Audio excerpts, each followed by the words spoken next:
Авилгатай тэмцэх газар хэмээх хуулийн байгууллагын нэрийг авилгачдтай тохиролцох газар нэртэй болтол нь оногоонд оруулж хууль хүчний байгууллагын нэр хүндийг шавартай худгасан хүн бол инх жаргал юм. Авилгачдыг илрүүлэн баривчилж хуулийн хатуу саварт атгуулах ёстой энэ байгууллагын чиг үүрэг чухал энэ хүнийг даргаар нь томилсноос хойш бүр мөсөн дампуур нурсан юм. Төв аймгийн цагдаагийн газарт ажиллаж байхдаа ч илүү хулгайн хэрэгт холбогдож замын цагдаагийн газрын дараагаар ажиллаж байхдаа авилгын хэрэгт холбогдож байсан гэдгийг нь авилгатай тэмцэх газрын олон нийтийн зөвлөлийн гишүүн Баасан телевизийн эфирээр илчлэн хэлж байсан. Түмэн мянган цагдаагийн дотроос чухамгүй ийм л хулгайч тийм л авилгачийг зориудаар сонгоо авч авилгатай тэмцэх газрын дараагаар томилсон зохион байгуулалтаа дад санаатай хэрэг байсан гэдгийг бид өнгөрсөн 2 жил хагасын хугацаанд хангалттай харлаа. Хулгай луураа нуухын тулд зориудаар авилгаж хулгайч этгээдийг сонгон энэ байгууллагын дараагаар тавьж л дээ. Энэ хугацаанд түүний хийдэг ажил нь ердөөл байрсан тавьсан, хооллсон, дайлсан явдлууд байлаа шүү дээ. Хамгийн сүүлдэхэд 78 хуудас материалтай асар том хавцад хэргийн гол сэжигтийн хэлбэг дөржиг 30 минут байцаас нь дүр эсгэн жүжиглэж олон түмнийг төөрөгдүүлэхийг оролдонд доромжлов. Уучлаарай 30 минутанд ердөө анкад авчил амжихтай өгөөтэй байх шүү.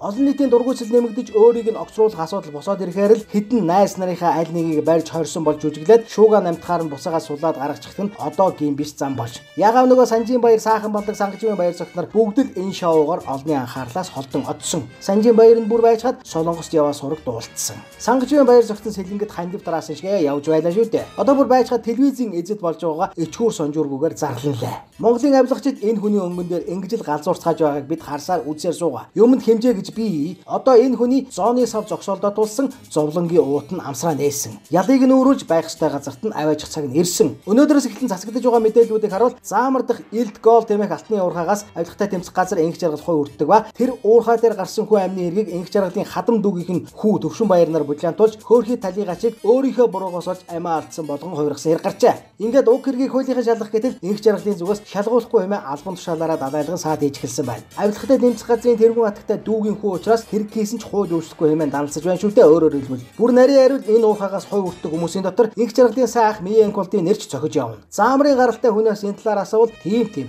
манай энэ авийнхан бүгдээрээ мэднэ хэмээж байна. За ийм байна. Авилгатай тэмцэх газрын дарга инх жаргал хэмээх авилга хулгай хэрэг шалгагдаж явсан энэ этгээдийн нүглийн сав инхүү дүүрлээ. Монгол улсад хууль гээчийн байдаг юм бол одоо үүнийг албан тушаалаас нь шууд буулгаж ялыг нь үүргэх ёстой. Монгол улсын ерөнхийлөгчөө, Монгол улсын ерөнхий сайдаа та нар мэдээгүй байгаа юм бол олон нийтийн сүлжээ, хэвлэл мэдээллийн хэрэгсэл, хатуу мэдээ хөтөлбөр инхүү авилгачдтай тохиролцох газрын дарга инх жаргалын гэмт үйлчлүүдийг дэлгэлээ. Ард түмэн та нарт бүх эрх мэдлийг хангалттай өгсөн. Авилгыг илрүүлж зогсоох ёстой байгууллагын дарга нь авилга хулгайн гэмт хэрэг толбогсоор үл барам одоо ч өргөжлүүлэн гэмт хэрэг хийсээр яваа инх жаргал гэж энэ этгээдийн асуудлыг нүдэ анаад өнгөрөх юм бол та бүхнийг өөрсдөө чинь огцруулах асуудлыг олон нийтийн сүлжээнд гаргаж тавих болно. Шудрагаас дийлээсээ хэмээн бид та нарыг дэмжсэн. Шудраг бус явдлуудыг бид бас илчилж өглөө. Одоо та нар ажиллаа хий, амлснаа биелүүл. Нүд цавжилгүйгээр бид та нарыг харсаар суух болно.